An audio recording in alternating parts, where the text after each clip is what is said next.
The killing of Brian Thompson the other day in New York has set off the kind of expected discussion around how we shouldn't be using violence to solve these problems and how this is political violence and people are worried about political violence. I very much agree. We can't just go shoot people we don't like, and we can't just go shoot people who we believe are responsible for many of the problems. However, if we are going to talk about political violence in the United States, we cannot just talk about it when a high-profile person is shot. Additionally, we cannot just talk about it in its most acute examples, like, for example, January 6th. We have to speak about the ongoing political violence that defines so much of our society and so much of life for so many Americans.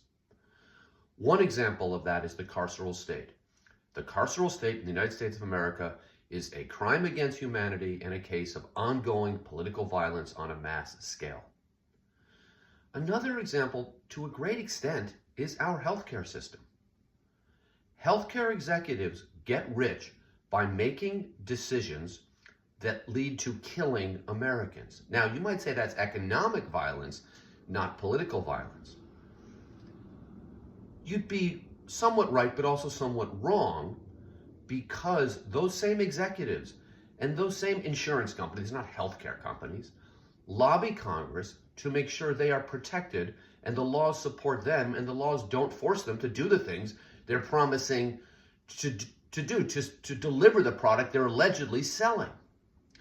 So while shooting someone on the streets of New York is not something I can ever really approve of, we have to understand political violence as something that is much deeper in our culture and in our politics than we might like to think.